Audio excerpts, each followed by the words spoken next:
बहुत पुरानी बात है। उन दिनों स्कूल नहीं हुआ करते थे। स्कूल की जगह गुरुकुल होते थे। बच्चे वहीं पढ़ने जाते थे। गुरुकुल आजकल के बोर्डिंग स्कूल की तरह होते थे, जहां रहकर बच्चे पढ़ते थे और जब बीच बीच में छुट्टियां होती थीं, तब वह अपने घर आया करते थे। वहां गरीब अमीर सभी के बच्चे एक साथ पढ़ते थे। उन्हें पढ़ाने वाले गुरु भी वहीं रहते थे। गुरुकुल में केवल पढ़ाई ही नहीं होती थी, उसके अलावा वहां पर बच्चों को नैतिक शिक्षा के साथ साथ जीवन को आसान बनाने हेतु प्रशिक्षण भी दिए जाते थे। ऐसे ही एक गुरुकुल में अटल देव नाम का छोटा सा बालक पढ़ता था। वह गुरुकुल में प्रारंभिक शिक्षा ग्रहण कर रहा था, परंतु उसके लिए गणित बहुत ही कठिन था और कठिन गणित ने उसके गुरुकुल के जीवन को भी कठिन बना दिया था।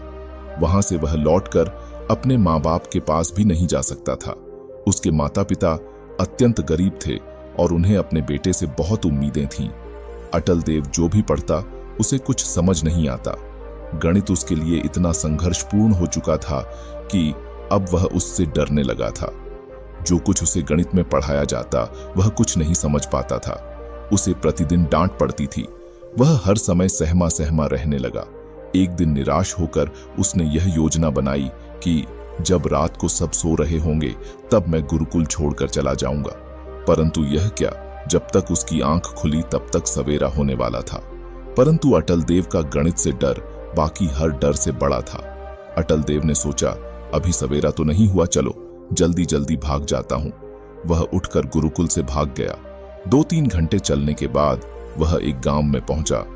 तब तक सुबह हो चुकी थी। गांव के कुएं पर महिलाएं पानी भर रही थीं। वह बेचारा छोटा सा बच्चा घंटों से चल रहा था, अब बहुत थक चुका था।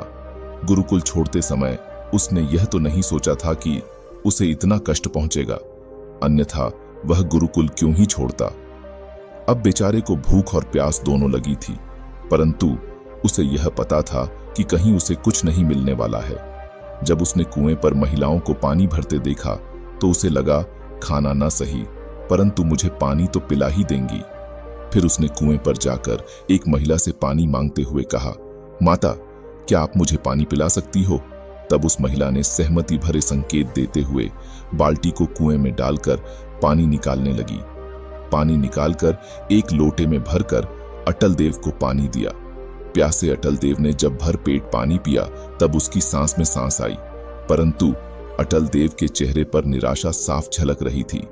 अटल देव पानी पीने के बाद धन्यवाद कह लौटा रखकर जा रहा था। तभी उस महिला ने अटल देव से कहा, बालक, तुम्हारा नाम क्या है? अटल देव ने कहा, जी मेरा नाम अटल देव है माता। फिर उस महिला ने अटल देव से पूछा, इतने निराश क्यों हो और सुबह सुबह कहां जा रहे हो? तब उस बच्चे ने कहा, माता, मैं जा नहीं रहा, मैं आ रहा हूं। मुझे नहीं पता अभी मैं कहां जा रहा हूं। मैंने अपना गुरुकुल छोड़ दिया क्योंकि मुझसे गणित के प्रश्न नहीं बनते थे। मेरे लिए गणित पहाड़ जैसा है, इतना कठिन कि मैं कुछ नहीं समझ पाता हूं।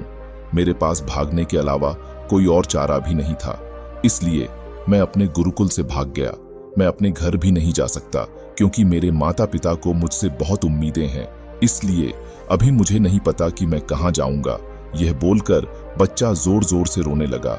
उसे देखकर महिला को दया आ गई। महिला ने उसे गले से लगा लिया और कहा, तुमने मुझे माता कहा है, इस हिसाब से तो तुम मेरे पुत्र हुए।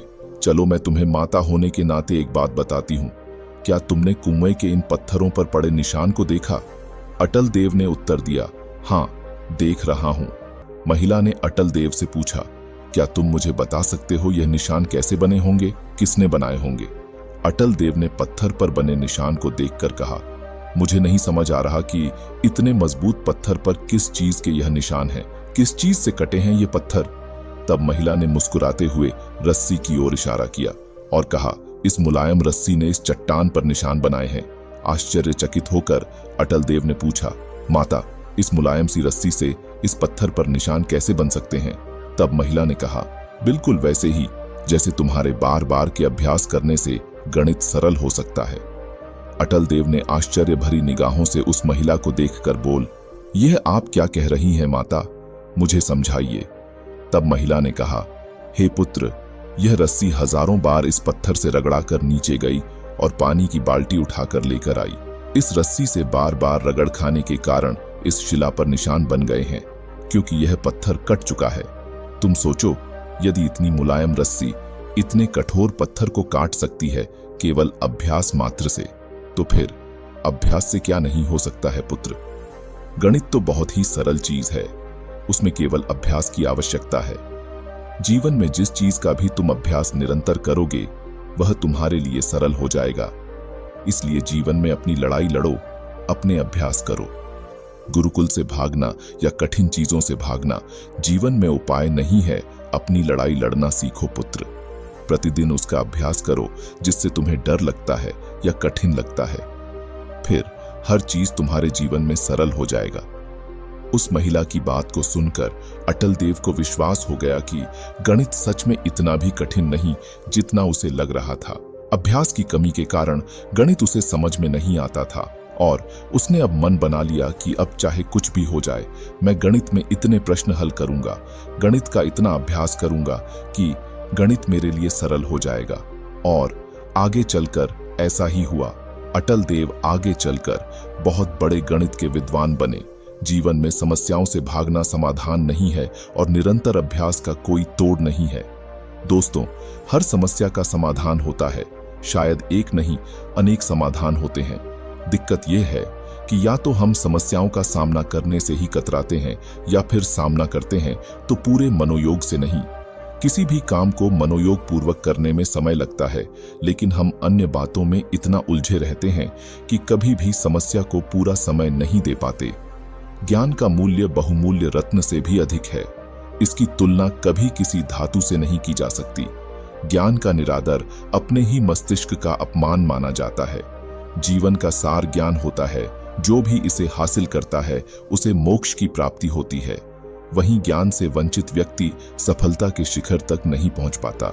जीवन में ज्ञान से विनम्रता आती है और विनम्रता से व्यक्ति सुपात्र बनता है। व्यक्ति को ज्ञान से होने वाले अभिमान से हमेशा बचना चाहिए। ज्ञान की कोई सीमा नहीं होती, इसलिए कभी भी पढ़ना और सीखना बंद नहीं करना चाहिए। सफलता भी उसी के आगे झुकती है जो ज्ञान का सम्मान करता है। काम सभी लोग करते हैं, लेकिन कुछ ही लोगों को बड़ी सफलता मिल पाती है। अधिकतर लोग असफल होने के बाद रुक जाते हैं, निराश हो जाते हैं, जबकि ऐसा नहीं करना चाहिए। असफलता से सीख लेकर आगे बढ़ना चाहिए।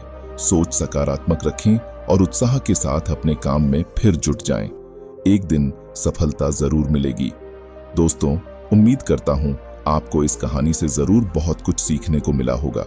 यह कहानी आपको कैसी लगी हमें कमेंट बॉक्स में कमेंट करके जरूर बताएं और इस वीडियो को लाइक भी जरूर करें और साथ ही इस वीडियो को अपने दोस्तों के साथ जरूर शेयर करें ताकि उन्हें भी इस कहानी से कुछ सीखने को मिल सके।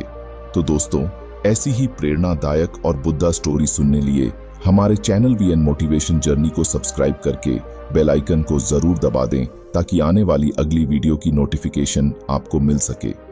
इस वीडियो में बस इतना ही। मिलते हैं अगली वीडियो में। जब तक के लिए आप अपना ख्याल रखना और हमेशा मुस्कुराते रहना। धन्यवाद।